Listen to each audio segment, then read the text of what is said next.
नमस्कार दोस्तों, my name is विकास कुमार। स्वागत है आप सभी का learn short and typing with Vikas sir. Dainik Jagran newspaper first article, समस्या बढ़ाने वाला रवैया।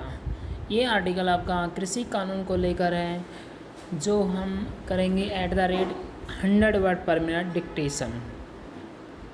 Be ready, start. कृषि कानूनों की समीक्षा के लिए बनाई गई समिति के सदस्य अनिल घनवट को इससे दुखी होना स्वाभाविक है कि सुप्रीम कोर्ट ने अभी तक इस समिति की रिपोर्ट का संज्ञान नहीं लिया। उन्होंने सुप्रीम कोर्ट के प्रधान न्यायाधीश को चिट्ठी लिखकर न केवल इस रिपोर्ट का संज्ञान लिए जाने की मांग की है, बल्कि यह भी अनुरोध किया है कि उसे सार्वजनिक किया जाए।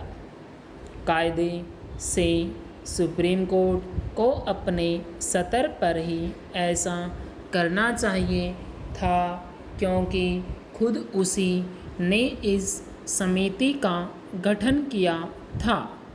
कोई नहीं जानता कि तय समय में रिपोर्ट तैयार कर सुप्रीम कोर्ट को सौंप दिए जाने के बाद भी उसका संज्ञान क्यों नहीं लिया जा रहा है। इस देरी का एक दुष्परिणाम तो यह है कि तीनों कृषि कानून लंबित पड़े हुए हैं और दूसरे किसान संगठन अपनी सक्रियता बढ़ाते चले जा रहे हैं। उनके साथ ही कई विपक्षी दल भी अपनी राजनीतिक रोटियां सेकने में लगे हुए हैं। वास्तव में इसी कारण किसान संगठनों की गतिविधियां बढ़ती हुई दिख रही हैं। अब तो यह भी साफ है कि उनका आंदोलन पूरी तौर पर राजनीतिक रूप ले चुका है। वे पंजाब, उत्तर प्रदेश और उत्तराखंड के आगामी विधानसभा चुनावों में अपनी ताकत का प्रदर्शन करने के लिए तैयार दिख रहे हैं।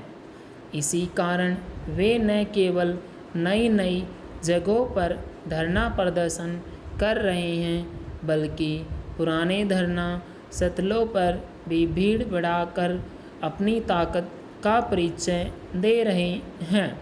इसमें हर्ज नहीं, लेकिन समस्या यह है कि उनके धरने लोगों को तंग करने का काम कर रहे हैं। दिल्ली सीमा पर बीते 9 महीने से 3 स्थानों पर रास्ते बाधित हैं। इसके चलते हर दिन लाखों लोगों को परेशानी उठानी पड़ रही है। इससे सुप्रीम कोर्ट की परिचित है, लेकिन पता नहीं क्यों वह बाधित रास्ते खुलवाने में दिलचस्पी नहीं दिखा रहा है। बीते दिनों ही उसने रास्ते खोले जाने की एक याचिका को सुनने से इनकार कर दिया। आखिर इसे किसान संगठनों के धरने से त्रस्त हो रहे आम लोगों की अपेक्षा के अलावा और क्या कहा जा सकता है।